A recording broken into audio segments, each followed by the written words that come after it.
He takes it. He's driving back. He is looking. Throws. Caught football. Did he catch it? Touchdown, West Georgia. Touchdown, West Georgia. Touchdown, West Georgia. Touchdown, West Georgia. Devian Newsom catches the football. I'm Seth Cain. I'm the radio play-by-play voice of the West Georgia Wolves in Carrollton. This will be my second season doing play-by-play. I was actually here from 2011 to 2019. I was the pregame, postgame, and halftime anchor on the West Georgia Wolves Sports Network on the radio for a while back in the Division II days. So I do that. I do high school football on Friday nights for Graddick Communications here in Carrollton. And I used to be on radio every day for a while. I had a morning show on KISS 102.7 and B92 Country. Raising Cain in the morning, B92 Country. Justin Moore coming up next after Chris Young and Mitchell Tenpenny at the end of the bar. It's Raising Cain in the morning. My first morning show I ever did was from 2015 to 2018 at WKNG in Tallapoosa, which is my hometown. So, but currently right now, just still sticking with the sports things right now. I've kind of bounced around, doing different sports over the years, and that's currently where I'm sitting at right now as far as the broadcasting game goes. I really got interested into radio when I was really, really little. I just kind of thought about, I was like 5 years old. I was like, this would be a fun career to do. I was listening to a high school football game on Friday nights. And good friend Mitch Gray, who was calling the game that night, I was like, that's what I wanted to do. Well, I didn't know how I was going to approach this the older I was getting. So when I got into the 8th grade, Haralson County Middle School, the baseball coach, Tim Brown, I just asked him, I was like, could I be the public address announcer? And he was like, sure. I was like, okay.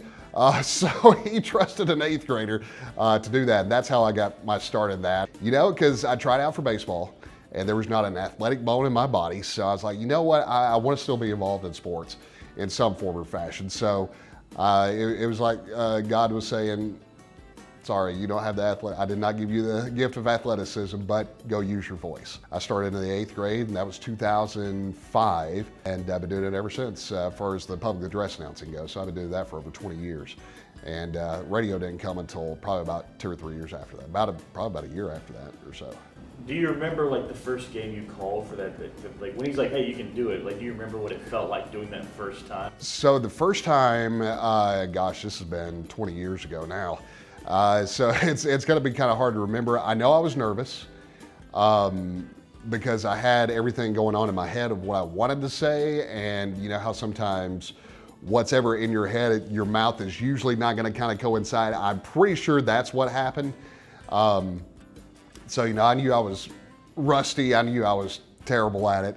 I think I only had maybe that entire time when I first started doing it, I had one parent to come up and just absolutely just kind of get on to me because I was not pronouncing their kid's name right, because I couldn't find it, because I didn't know I needed to go down and get pronunciations or anything like that. And then once she came up and kind of gave me, say, hey, this is the correct pronunciation, I got a standing ovation from the visiting team for doing that. And so I was a little bit nervous the first time. It was baseball, so you don't do too much announcing during that. But probably my first round of nerves is when I did football at the JV level for the first time. That was the nervous, because you've got so much that's going on with football more than you do baseball. So yeah, it was a lot of nerve-wracking, but I kind of got over that after a few times of doing it. Do you have just a game day kind of ritual or something that you do to prepare? What is walk me through what you do to kind of get ready. So for public address announcing, I usually, if I'm given a heads up a time to say, hey, we want you to come to a set of games, on occasion I'll get a phone call from the Braves High A affiliate, the Rome Emperors, come do that. I'll study the roster first and see if I can, and if they don't have a pronunciation guide from wherever I go, I just make sure, okay, can I pronounce these names without pronunciation guide? Some of them are pretty easy. Some of them, I'll get some confirmation when I get to the stadium. So typically that's, how I prepare for that. And usually I'll get to the stadium maybe about an hour and a half, 2 hours before game time, so I can go over scripts and other pronunciations, because they're going to do in-game stuff. There's going to be contests or pre-game first pitches or pre-game other stuff depending on the sport. When I do that, as far as broadcast goes, typically my prep time starts for college, for what I do here at West Georgia, it starts on that Sunday. Once I get done with the game on Saturday night, I'll go home, I'll take it easy, or if we're coming back from somewhere on a road trip, I'll just kind of take a breather, just relax a little bit. But once Sunday afternoon gets here, I'm back prepping for the next game. I'm updating stats, I'm updating all my game notes for the week for my personal own usage. And I'm usually doing that about Sunday through about Thursday for West Georgia and for college. I'll get the two deeps for both teams, for both West Georgia and for whoever they're playing, about on Tuesday. And so that's when I can fill out my spotting boards. I know who's going to be where, so I can memorize who the quarterbacks for both teams are going to be that week, who are the starters on the offense and defense are going to be, so I can have an idea. I know what I'm looking for come game time when it gets down to the field. So that's usually about a good 4 to 5 day process, and I'm usually doing it later in the evening when I get home from work for my day job. And I'll still stay up pretty late at night making notes. I'm reading everything about I possibly can, because with radio, you've got a lot of time to fill because you're coming up with information that people can't see on the field, or they're otherwise not going to get on other avenues.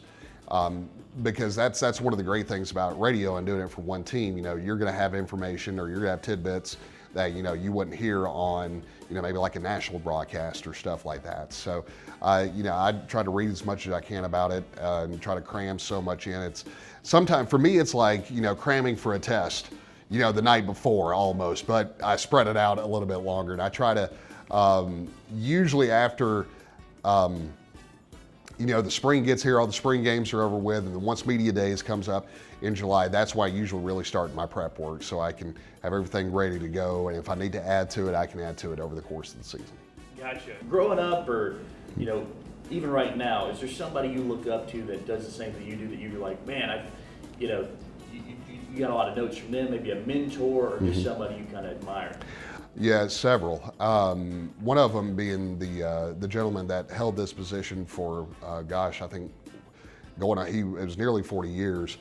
Mitch Gray, he was here from the Division III days, moved up all the way through Division II, and I worked under him just a couple of booths down from where we're sitting at right now, from 2011 to 2019.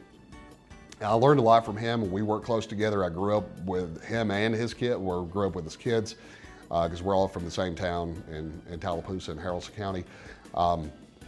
So I grew up with him, I learned a lot from him, and he would always tell me, number one, be yourself, and number two, always read and write, because that's going to be your biggest helpers throughout this entire process. And it has been, because I do a lot of reading, I do a lot of writing for this job. So it was really the reason why I wanted to get into this business, because he was the one I was listening to on that Friday night when I was 5 years old, sitting on my grandmother's living room floor, and had this old big boombox radio, and it was tuned to 92.1 WBTR at the time, and that's when I was like, this looks like a lot of fun. This is what I want to do. So he's been the biggest one. Mike Paris over at Jacksonville State. I met him in 2009. I was still in high school. We kind of got connected that way, and then once I transferred to Jacksonville State to finish out my college, he put a lot of trust in me, God bless him, to fill in for him for baseball or for softball games, even for the occasional few basketball games too. I learned a lot from him. He always guided me on what to do, and I would just actually sit next to him while I was a PA announcer for basketball at JSU. He would sit next to me, so I was listening and learning to him while I was doing my job on PA work. So I learned a lot from him. So those are the two that I've worked really closely with. But I also grew up listening to Wes Durham at Georgia Tech when he was there. We were a Georgia Tech household growing up, so my dad was a season ticket holder. I grew up listening and watching Braves baseball. Skip Carey, Don Sutton, Pete Van Wieren, Joe Simpson, and Ernie Johnson on occasion would come in every now and then. But so those are some ones I grew up listening to. And nowadays with the internet, I can go back and listen to old recordings of teams I could not pick up on the radio here, because you're limited, and especially with AM radio, if it wasn't a night game, you weren't going to pick it up. So I found old recordings of John Ward at Tennessee, Jack Crystal at Mississippi State, two legendary of the SEC, and And then Paul Keels up at Ohio State, listen to him. Jim Bradstatter at Michigan, and listen to him as well. Brian Estridge at TCU. So a lot of these guys, that I just listen to and I try to learn from what they do, how they approach the broadcast, how they prep for it. And so that's basically who I listen to, and I've looked up to, and just kind of learned from on the fly every now and then. What would you tell someone, a young person or even somebody that wants to do a career change that would try to want to do something like how you guys do it? I mean, just what would be the advice you would give them? Well, the advice I would give them is essentially, first and foremost, get yourself an education first. That's my biggest thing. This is a career where you got to do a lot of reading, you got to do a lot of writing, and you got to know the sport that you're calling. Now, you may not know it, in depth as, maybe a coach or a player who actually has been around it a lot more, but you need to know what you're talking about so you can be credible. Really, and learn and get a good command of the English language. That's one of the things that I've learned, because you've got to have a great mixture of word usage, because if you just keep saying the same things over and over again, people are going to kind of tune out. So you need to learn to use the language, inflection of your voice, know when to get excited, know when to kind of keep things calm. And biggest thing of all for me was just to have fun with it. It's be serious about it, yes, but don't take it so serious where, everybody else around you is being miserable about it.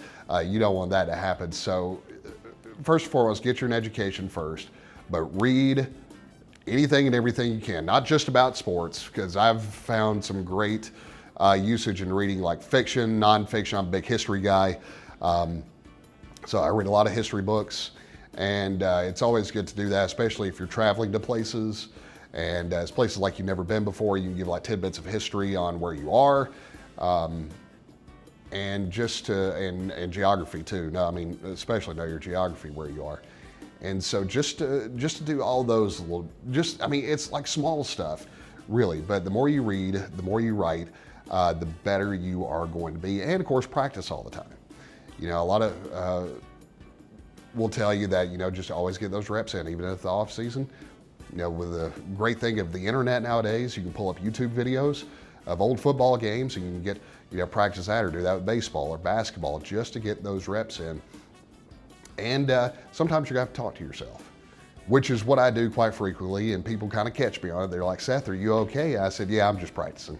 And even though I'm probably just trying to argue with myself about what I'm going to have for dinner, or cook my wife for dinner that night, I'm just arguing with myself about it, what I've got to do to prep for it. But that's basically that was the advice that I was given. I've taken it to heart, and it's served me well, and I always try to pass that on to everybody else that I talk to.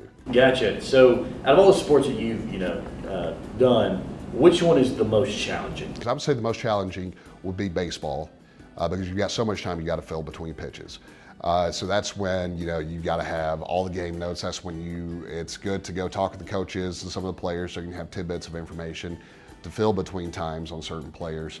It's good to work, if you're on the college level, working with the sports information directors, because they'll have game notes, they'll have stats, they'll have all the information that you need about players, out of their bios or anything like that. So it's good to work closely with them. Same with any level, just working with people that they've got deep connections to the teams that you can get all the information from. So baseball was always pretty hard for me, because it was just the time you got to fill. As far as the speed of the game goes, basketball was always a little bit difficult, because sometimes games can go extremely fast, and you don't have a lot of time to stop and kind of recap what happened, or say, hey, this is their third or fourth shot or whatever. So that was always, it's a good challenge, but that's, as far as the speed of the game goes, that's always been challenging, because sometimes those games, I've called games where I'm like, I thought I was doing a cattle auction. I was at auctioneer status, because they was like, they would shoot, and then boom, they were down the floor again, and the other team just shot on the other side of the goal. So I'm just like, okay, people, let's slow it down for a little bit. I was at the University of North Alabama for 3 years. I got to go to a portion of Alabama that I'd only been to like once before, Northwest Alabama. Beautiful. Florence is beautiful, the Muscle Shoals area. And get to see that area. And I had the opportunity, it was in the 22 season, North Alabama and Jacksonville State were playing each other. And so I was doing the radio broadcast just for the home games at the time. Well, they moved over to Huntsville for that game to play where the Rocket City Trash Pandas, who is the affiliate of the Los Angeles Angels. So played a football game on a baseball field. Well, it was a one-way field because the left field fence cut off about 2 yards of the end zone at the warning track, so you really couldn't go that other way to kick field goals or other that, so it was always coming towards us, towards the first base dugout. And the tough part about it, and thank goodness we had a monitor, because I was calling most of the game on the monitor, but once they got to where the 20-yard line was, which went right through shortstop on a baseball diamond, that's when you could actually start seeing things again. So that was probably one of the most challenging games of football I think I've ever called. So I did that. And other places I've traveled to, last year I got to go to Utah for the first time, which, if you've never been, is a beautiful state out there. We were staying in Cedar City, played the game in St. George at Utah Tech during the 24 season, and I'm looking forward to going back out there again. When we go back out, Cedar City is just absolutely gorgeous out there. Got to go to Arkansas for my first time, to Conway. So I've got a goal to hit all 50 states before I turn 50. I'm over halfway there. So that was a couple, getting to see a couple of different states. And probably the strangest story, this was about 10 years ago now. Will be 10 years in November. This is when I was a pregame, postgame, and halftime anchor. This is back at the Division II days here in West Georgia. Florida Tech had a football program at the time. West Georgia was number 1 in the nation in Division II football. So me and some of my friends who went here to West Georgia, we decided we were going to make the trip down to Florida Tech to go see the game. And it was a beautiful 80-degree day in November. And we get down there, and I called Mitch Gray up. He was still doing the play-by-play, him and Andy Makashon at the time. And he said, okay, well, I'll meet you at the gate to give you your pass so you can come in. I said, okay. So I meet him at the gate, and he just shakes his head and he's laughing at me. And I said, what's wrong? He said, you're not going to believe what's in the press box with us. And I just looked at him. I was like, okay. He said, just go on up. And I said, all right. So I went on up, got up to the stairs, found our booth. We were on the visitor side that said visiting radio. Opened the door. Andy Makashon, God love him. He's standing in there and he starts grinning from ear to ear. And I was like, Andy, what's up? And he nods and tells me to look down to my left, and there's this burgundy colored cloth covering this, whatever it was. And I looked back at him, he said, pick it up. I said, okay. So I reached down, picked it up. There was a fully functional toilet in that press box at Palm Bay High School in Melbourne, Florida. I've got a picture of it. I keep it because people don't believe me. They're like, no. I'm like, yes, it is true. And so thank God it had a lid. So that was my seat during the game. They sat up front in the 2 plastic chairs. So I was sitting on the toilet, literally, through that entire ball game. And went back to, I didn't get to go 2 years later in 2017 when I went back down there, but they said they had removed it since then. I was like, dang, I want to go get my picture of it, let it be the front cover of my memoirs. But yeah, that's probably one of the strangest things I've ever done up so far, but yeah, that was pretty odd. But I've got to see some other cool places too. Back in 2018, I got to go to Pensacola. West Georgia played West Florida at the Blue Wahoo Stadium, which they're affiliated of the Miami Marlins. And that was my first time ever seeing a football game on a baseball field, but it was right next to Pensacola Bay, and once the sun started setting over Pensacola Bay, oh my gosh, it was beautiful. High school-wise, I've got to see some great stadiums around Georgia. The Granite Bowl over in Elbert County in East Georgia, which the whole stadium is made out of granite, just absolutely beautiful.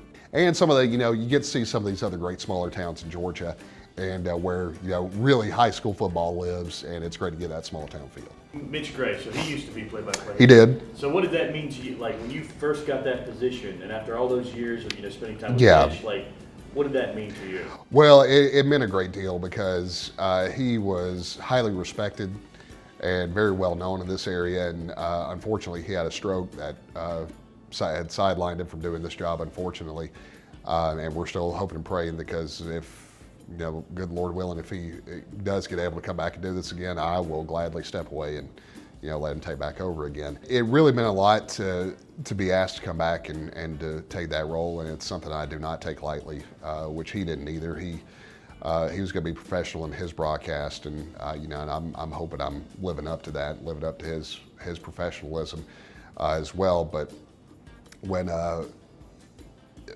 finally got to talk to him and say, hey, this is what's going on, him and his wife were both over the moon and ecstatic about it. They conveyed that to me, and that really meant a lot coming from him. And so it's a job I don't take lightly, and I hope I never do. But it was just an honor just to get a phone call and say, hey, we want you in that position.